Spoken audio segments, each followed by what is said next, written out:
Hello students, चलिए start करते हैं chapter number 14 exercise 14.1। Complete video देखेंगे हम इस एक्सरसाइज की। अब ध्यान से सुनो, क्या है question number first. Which of the following sentence are statements, give reason for your answer. हमें पूछा है कि ये हमें कुछ सेंटेंसेस गिवन है, इनमें से कौन सी स्टेटमेंट है और कौन सी नहीं है, और साथ में हमें अपने रीजन भी बताने हैं कि किसी भी सेंटेंस को आप स्टेटमेंट क्यों कह रहे हो या नहीं कह रहे हो तो क्यों कह रहे हो। ठीक है, समझ में आई बात।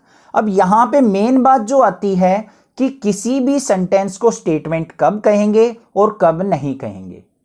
अगर हमारी कोई भी sentence, given sentence completely true हो 100% या कंप्लीटली फॉल्स हो तो हम उस सेंटेंस को स्टेटमेंट कहेंगे, अदरवाइज वो हमारी स्टेटमेंट नहीं कहलाएगी। बस एक चीज करनी है पूरी के पूरे एक्सरसाइज के अंदर।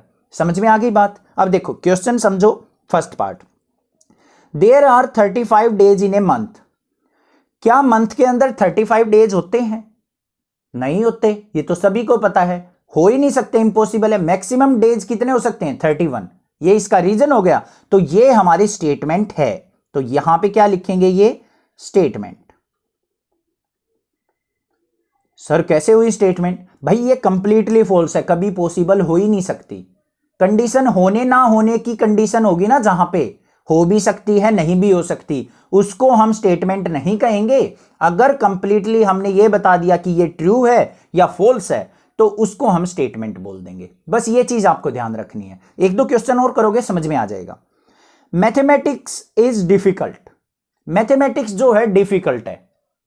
अब ये बताओ भाई, कंडीशन हमारी स्टेटमेंट है या नहीं है? भाई नहीं है। क्यों नहीं है? कुछ बच्चों के लिए मैथमेटिक्स डिफिकल्ट हो सकता है, कुछ के लिए नहीं हो सकता। मैं रीजन साथ के साथ बता रहा हूं, लिख नहीं रहा हूं। ठीक है, माइंड के अंदर ध्यान रखना आपको कैसे लिखना है। लिख अपनी लैंग्वेज में सकते हो आप। तो मैथ किसी के लिए इजी हो सकता है, किसी के लिए मुश्किल। तो कंडीशन हो भी सकती है, नहीं भी हो सकती है, सब पे तो अप्लाई नहीं हो रही। तो ये हमारी क्या है? Not a statement. समझ में आई बात। अगले पे चलते हैं। The sum of 5 and 7 is greater than 10। क्या 5 और 7 का सम ग्रेटर देन 10 होता है? बिल्कुल होता है भाई। 5 और 7 12 होता है। 12 जो है 12 10 से ग्रेटर है। 100% ट्रू स्टेटमेंट है। तो ये हमारी क्या हो जाएगी? स्टेटमेंट हो जाएगी। समझ में आई बात? क्लियर है? समझ में आ रहा है? अब माइंड के अंदर सेट हो रही हैं चीजें। थोड़ा सा स्टार्टिंग में कंफ्यूजन लगता है। The square of a number is an even number. क्या सभी नंबर्स का स्क्वायर इवन नंबर होता है? देखो 2 का स्क्वायर करते हैं। 2 का स्क्वायर किया भाई 4 आ गया। 3 का स्क्वायर किया 9 आ गया। 5 का स्क्वायर किया 25 आ गया।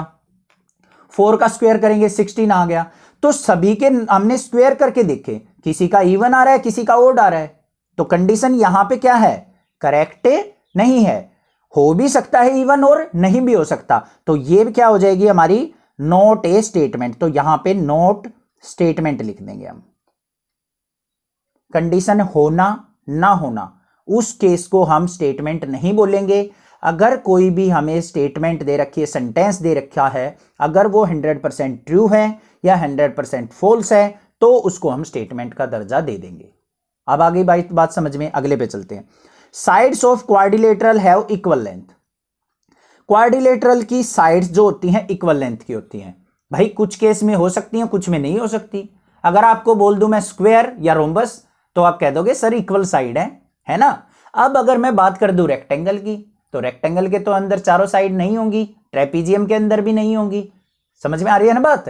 कुछ केस में हो सकती है, कुछ में नहीं हो सकती। तो ये भी हमारी क्या हो जाएगी? Not a statement. Answer this question. Answer this question आप दे भी सकते हो और नहीं भी दे सकते।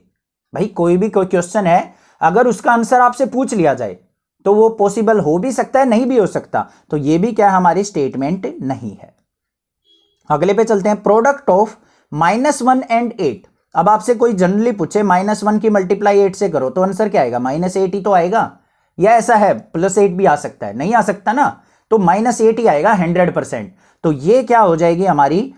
Not a statement. सॉरी, यहां पे ये गलत दे रखी है, कंप्लीटली गलत दे रखी है, तो ये हमारी स्टेटमेंट हो जाएगी। कंप्लीटली गलती तो दे रखी है यहां पे, ठीक है।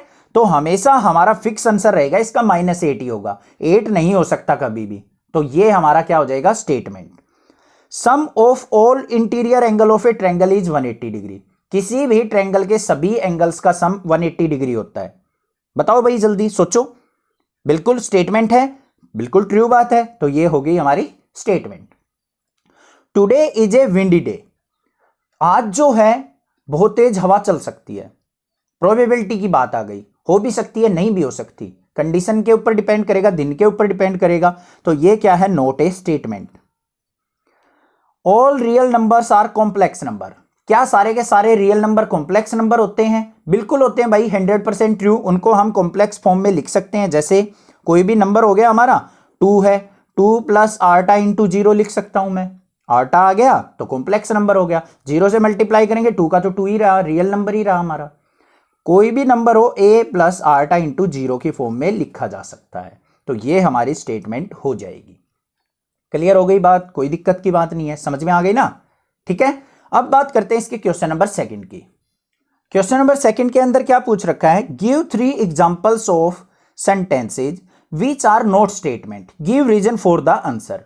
हमें 3 एग्जांपल देने हैं जो कि हमारे स्टेटमेंट नहीं है और हमें विद रीजन इसका आंसर देना है। अब भाई कहीं भी दिमाग इधर उधर घुमाने की जरूरत नहीं है, जो भी हमने क्वेश्चन 1 किया है उसके अंदर से पिक कर लो जो भी हमारी स्टेटमेंट नहीं थी। तो चलिए देखते हैं अपने फर्स्ट क्वेश्चन पे और साथ में उनका रीजन भी लिख देंगे। तो यहां पे देखो ध्यान से क्या दे रखा है, मैथमेटिक्स इज डिफिकल्ट। यहां पे भाई आप ये चाहते हो सर मैं तो ये स्टेटमेंट नहीं लेता, दूसरी ले लूंगा। यहां पे लिख दो फिजिक्स इज डिफिकल्ट। भाई किसी के लिए डिफिकल्ट हो सकती है, किसी के लिए नहीं हो सकती। तो ये क्या हो गई हमारी नॉट ए स्टेटमेंट। तो रीजन भी लिख देंगे, जो फिजिक्स है may be difficult for someone and may be easy for another one. बस ये रीजन हो गया। और कोई ले लेते हैं हम। नॉट ए स्टेटमेंट क्या थी, ये है today is a windy day. यहां पे today is a rainy day लिख देंगे बस। सेकंड एग्जांपल हो गया हमारा, आ गया समझ में? क्लियर है ना? यहां पे देख लो, square of number is an even number. यहां पे क्या कर दो, square of a number is an odd number. क्या सभी नंबर्स का स्क्वायर ओड हो सकता है? नहीं, इवन भी हो सकता है भाई। 2 का स्क्वायर 4 आ रहा है, इवन भी हो सकता है। तो ये हमने क्या कर लिया, 3 एग्जांपल अपने बना लिए और साथ में रीजन भी लिख दिया।